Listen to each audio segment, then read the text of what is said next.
नमस्ते। जो राम में भी था, जो कृष्ण में भी था, जो शिव की तरह हंसों में भी था, उन्हीं का नाम राम कृष्ण परमहंस था। नमस्कार मित्रों, मैं आपका प्रिय सत्येंद्र सजग। भारतवर्ष की भूमि बड़ी उपजाऊ भूमि है। समय समय पर बुद्ध, महावीर, नानक, कबीर, रैदास, राविया, ओशो कितने ही हंसों परमहंसों को जन्म देती है। कितने ही संतों ने इस पवित्र भूमि भारत पर अवतरण लिया है, अपने आप को विकसित किया है।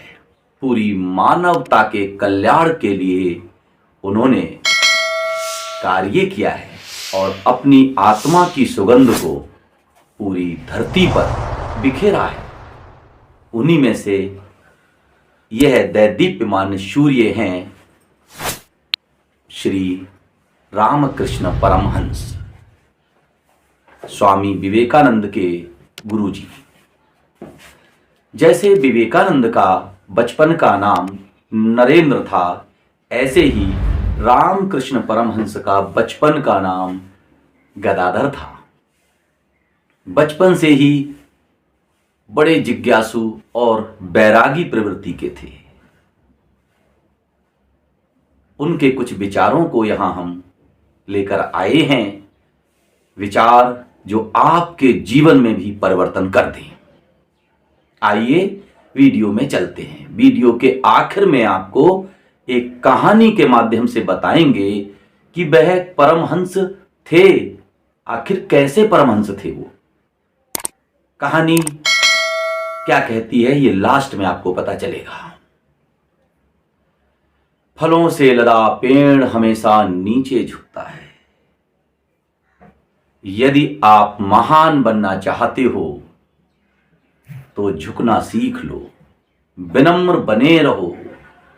जिस प्रकार मैले दर्पण में चेहरा साफ नहीं दिखता, उसी प्रकार मलिन अंतःकरण में ईश्वर का दर्शन नहीं हो सकता। धर्म की बात सभी करते हैं, लेकिन धर्म को अपने आचरण में कोई ही उतार पाता है। एक दो व्यक्ति ही धर्म को धारण कर पाता है और वह महान बन जाता है। जो बार बार ये रटता है, मैं पापी हूं, मैं पापी हूं, मैं अधम हूं, मैं नीच हूं, वो वाकई पापी हो जाता है। अपने आप को छोटे और अधम विचारों से ना भरें। तुम अमृत पुत्र हो तो तुम्हें सदैव महानता के विचारों से भरना चाहिए। आइए नरेंद्र के बचपन की कहानी, जो श्रुति कहानी है, सुनी है मैंने, उसको मैं आपको भी सुना दूं कि वह परमहंस थे सचमुच। जो नियम अपने पर लागू होते थे वही दूसरों पर लगाते थे। एक बार नरेंद्र की मां भुवनेश्वरी देवी छोटे नरेंद्र को लेकर रामकृष्ण परमहंस के मठ में आई। उन्होंने निवेदन किया कि गुरुजी, ये मेरा बालक बहुत मिठाई खाता है, बार बार मिठाई मांगता है। आप जानते ही हैं, बड़ी गरीबी है, बड़ी परेशानी है, इतनी मिठाई मैं कहां से इसे दूं, और दे भी दूं तो इसको नुकसान हो जाएगा। गुरुजी ने उस छोटे बालक को बुलाया, उसे देखा और देखकर मुस्कुरा दिए और उन्होंने कहा, आज मैं इसे कोई ज्ञान नहीं दे सकता, आज मैं इसे कुछ नहीं कह सकता, आप 10 दिन बाद आना। मां अपने बेटे नरेंद्र को लेकर वापस आ गईं और 10-11 दिन बाद पुनः स्वामी जी के पास गईं।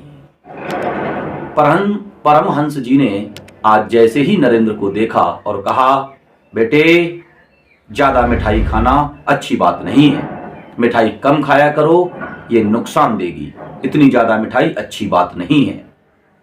जाते ही कह दिया। जब ये ज्ञान दिया तो माता के हृदय में कौतूहल पैदा हुआ और उन्होंने परमहंस जी से बड़ी विनम्रता से पूछा कि गुरुदेव, इतनी सी बात थी हल्की सी, उस दिन आपने नहीं कही और आज कह दी, क्या हुआ, ये अंतर क्या है? ये बात तो आप उस दिन भी कह सकते थे इस बालक से। तो उन्होंने कहा, अब ये मेरी बात मान जाएगा, उस दिन अगर मैं इससे यही बात कहता तो ये मेरी बात नहीं मानता। उन्होंने कहा, क्यों? बहुत सुंदर जवाब दिया, यही है हंसों की वृत्ति, यही है परम हंसों का जीवन। उन्होंने कहा, उस दिन तक तो मैं भी मिठाई खाता था, मैं मिठाई खाता था, इसलिए मैंने इससे मना नहीं किया। मां समझ गई थी, संभवतः आप भी समझ गए होंगे।